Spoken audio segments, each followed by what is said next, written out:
Hello दोस्तों, veterans नमस्कार। मैं दीवान सिंह। आज मैं अपने वीडियो का शुरुआत इस बात से करूंगा कि माननीय सुप्रीम कोर्ट में आईबीए, पंजाब नेशनल बैंक और उनके एडवोकेट ने ऑनरेबल सुप्रीम कोर्ट को मिसगाइड करने का काम किया 22/7/2026 को, और इस प्रकार से मिसगाइड किया कि सामने वाले हतप्रभ रह गए, क्योंकि उनके पास जवाब नहीं था, क्योंकि उन्होंने प्रॉपर तरीके से चीज़ों को स्टडी नहीं किया था। और मैं और बताना चाहूँगा कि 35.1 पर एक प्रकार की इंटरप्रिटेशन की और एक्सप्लेनेशन की बाढ़ आई हुई है, चाहे समझ में आता हो या नहीं आता हो। अपने अपना गीत गाते चले जा रहे हैं सारे बैंक पेंशनर्स। कभी सोचा नहीं इन लोगों ने कि क्या कह रहे हैं और क्या नहीं कह रहे हैं, और कोर्ट में कौन सी प्रॉब्लम खड़ी हो गई है इनको पता ही नहीं है। लेकिन दे दमादम पूरा व्हाट्सएप भरा हुआ है, पता नहीं कितने कितने चीज़ें डाल दी गई हैं, और बस वो ये सोच रहे हैं कि हमने पता नहीं कौन सी बहुत बड़ी चीज़ें बता दी हैं, और वकीलों को गाइड कर रहे हैं बैठे बैठे व्हाट्सएप से। दोस्तों, सबसे पहले मैं आपको ये बता दूं कि आपका जो अमेंडेड 2003 का पेंशन अपडेशन का जो नोटिफिकेशन है वो भारत सरकार की गजट ऑफ इंडिया साइट पर उपलब्ध नहीं है।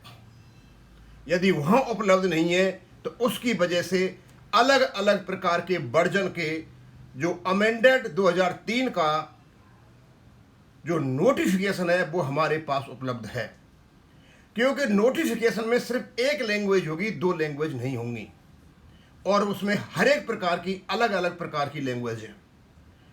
और जो एडवोकेट, अपोजिट के एडवोकेट में सुप्रीम कोर्ट ने जो नोटिफिकेशन दिया और जो हमारे पेंशनर्स के एडवोकेट के पास जो नोटिफिकेशन था उनमें फर्क था, इसलिए हमारे एडवोकेट को उनसे वो नोटिफिकेशन मांगना पड़ गया। हमने कोशिश की कि हम इसको देखें, लेकिन जब गजट पे नहीं है तो अपने आप इस प्रकार बना लिया गया कि गजट पे तो नहीं है, लेकिन हाँ ये कन्फर्म है, उसको लेकर के अपना अपना वर्जन चल रहा है। अब क्यों अलग अलग जो वर्जन है वो तो ऑथेंटिकेटेड नहीं हो सकते। अब हम क्या करें? हमारे पास दो चीज़ स्पष्ट हैं, क्योंकि हमारे रेगुलेशन BPR 995 में दो प्रकार के वर्जन हैं, एक ओल्ड वर्जन है और एक न्यू वर्जन है, और BPR का ये पार्ट है, और उसमें लिखा हुआ है basic pension and additional pension wherever applicable shall be updated as per the formulae given appendix 1। ये आपका अपडेटेड है, आपके BPR का पार्ट है। ये जो स्टैट्यूटरी रेगुलेशन है, इसे कोई नकार नहीं सकता। ये तो है, ये है, हम इसी से काम चला लेंगे। अब सवाल होता है कि अपेंडिक्स 1 का, अपेंडिक्स 1 में क्या दे रखा है, और अपेंडिक्स 1 का क्या उन्होंने किया था, क्या उन्होंने नहीं किया था। दोस्तों, बड़े ही अचंभे की बात है कि ऑनरेबल सुप्रीम कोर्ट को आईबीए और पीएनबी के जो वकील थे और स्वयं इन संस्थाओं ने गुमराह करने की कोशिश की। आज हम अपेंडिक्स 1 को पढ़ेंगे कि वास्तव में उन्होंने जो ये कहा था कि सीरियल 2 में, अपेंडिक्स 1 में जो सीरियल 2 दे रखा है, क्या वास्तव में ही वो अपडेशन से संबंधित है। शुरुआत तो ऐसे ही होती है, शुरुआत होती है the formula for updating basic पे, इस प्रकार शुरुआत होती है, और शुरुआत यहाँ भी है the formula for updating basic, ये भी शुरुआत भी अपेंडिक्स 35(1) में भी ऐसी होती है। 35(1) में आप देखोगे तो यहाँ अपडेशन हो रहा है। 35(1) में आप देखोगे यहां अपडेशन हो रहा है, और ये जो अपडेशन यहां डाल रखा है इसमें, इसको कहते हैं अपडेशन। लेकिन 35 और ये है आपका 35(1) ये है आपका basic pension and additional pension wherever applicable shall be updated as per the formulae given appendix 1। यानी ये जो अपेंडिक्स 1 है वो इस अपेंडिक्स 1 से रिलेटेड है।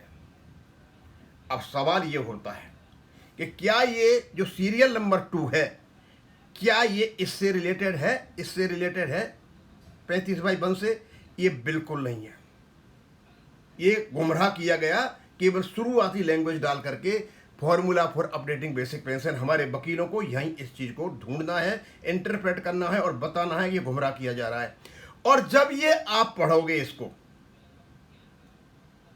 सीरियल नंबर 2, अपेंडिक्स 1 का। यानी ये जो है आपका 35/2 जो है, ये 35/2 जो है इससे संबंधित है। 35/2 अलग है और 35/1 अलग है, क्योंकि 35/2 का जो भी पॉइंट वहां पे आ रहे हैं वो 35 सीरियल नंबर 2 अपेंडिक्स 1 में दे रखे हैं। अब ये जो भी करके लाते ले आते उससे कोई मतलब नहीं है। यहां पूछता है ये 35/2 में, in case of an employee retiring in accordance with the provisions of the service regulations और settlement after completing a qualified service not less 33 years की सर्विस होनी चाहिए। Amount of basic pension shall be calculated at 50% average emolument. दो चीजें हैं इसमें, 35/2 में दो चीजें हैं, एवरेज एमोल्यूमेंट काउंट करना और उसकी 33 ईयर की वजह से बेसिक पे है तो उसका डिवाइडेड बाई 2 करना। इस प्रकार का वो फॉर्मूला है जो कुछ भी है, या ये दे रखा है 35/2 में।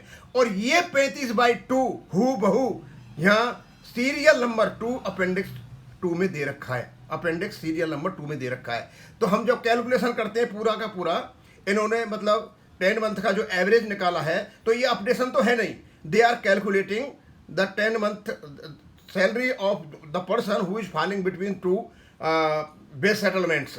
वो कैसे कैसे करके लेकर के आ रहे हैं। यहाँ इस पोर्शन में कोई अपडेशन नहीं है, यानी सीरियल नंबर 2 में अपेंडिक्स 1 का जो सीरियल नंबर 2 है उसमें कोई भी अपडेशन नहीं है। हालांकि शुरुआत वो करते हैं formula for updating basic pension, ये गुमराह करने के लिए डाली हुई लाइन है।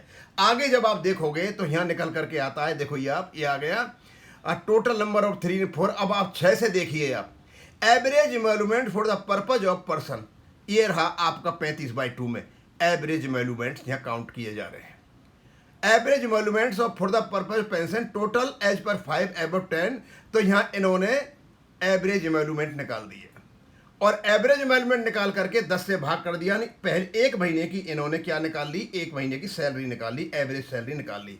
और उसके बाद अपडेटेड बेसिक पेंशन 50% किसका, एवरेज एमोल्यूमेंट्स का। तो यह यही कह रहा है ये 35/2 में कि जो 33 ईयर की सर्विस कर रखी है, एवरेज एमोल्यूमेंट कर रखे है, तो उसकी जो पेंशन होगी वो कितनी होगी, 50% हो जाएगी। तो यहाँ पर ये 50% पेंशन निकाल 33 साल की, और ये बन गई इनकी बेसिक पेंशन। जब बेसिक पेंशन आप निकाल रहे हो तो बेसिक पेंशन को तो अपडेट तभी करोगे जब आप निकाल करके बैठे हो। आपने बेसिक पेंशन निकाली नहीं है, उससे पहले ही अपडेट कर रहे हो। यानी ये जो अपेंडिक्स 1 में सीरियल नंबर 2 डाला गया है, ये 35/1 का भाग नहीं है। ये जो भाग है ये 2 नंबर डाला गया है। एक तो ये कि रेगुलेशन 38 उसमें दे रखा है डिटर्मिनेशन ऑफ एवरेज एमोल्यूमेंट 10 मंथ्स, और दूसरा ये 35/2, ये 30/2, और ये 35/2 का पार्ट है जो मैंने आपको बता दिया। 35/2 में ये जो दे रखा है वही अपेंडिक्स में यहाँ पे दे रखा है। तो ये तो अपडेशन से कहीं भी संबंध नहीं है। इसका मतलब ये हो गया कि जो अपेंडिक्स 1 है, अपेंडिक्स जो 35/1 है, अपेंडिक्स 1 में जो 35/1 है, और है भी ये 35/1 अपेंडिक्स 1 का सी रेगुलेशन 35.1, इसको पढ़ेंगे भी ऐसे 35.1 ये दे रखा है, और ये 35.2 ये दे रखा है। ये दोनों अलग अलग चीजें हैं, और ये दोनों अलग अलग चीजें करने से सीधा सीधा मतलब है कि 35 जो अपेंडिक्स में सीरियल नंबर 2 दे रखा है वो अपडेशन से संबंधित है ही नहीं।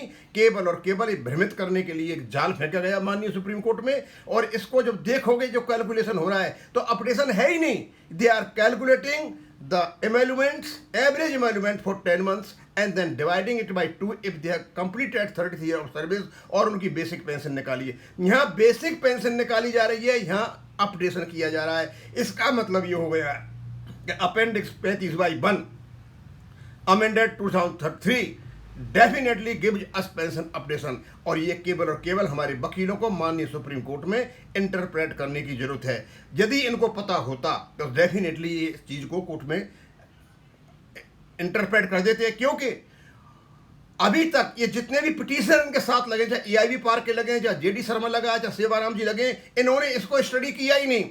इसको स्टडी करते तो शायद हो सकता है सुप्रीम कोर्ट में जाकर के अपनी बात कहते। हम चाहेंगे कि हमारे वकील, हमारे पिटीशनर्स, ये जितने भी हैं, इस चीज को देखें कि 35/1 और 35/2 अपेंडिक्स 1 में 35/1 अपडेशन के लिए है, 35/2 केवल और केवल एवरेज एमोल्यूमेंट कैलकुलेट करके उसकी बेसिक पेंशन निकालने के लिए है, वो अपडेशन के लिए नहीं है। और इस 35/2 से माननीय सुप्रीम कोर्ट को अपोजिट के वकील ने गुमराह किया है आईबीए और पीएनबी के कहने पर।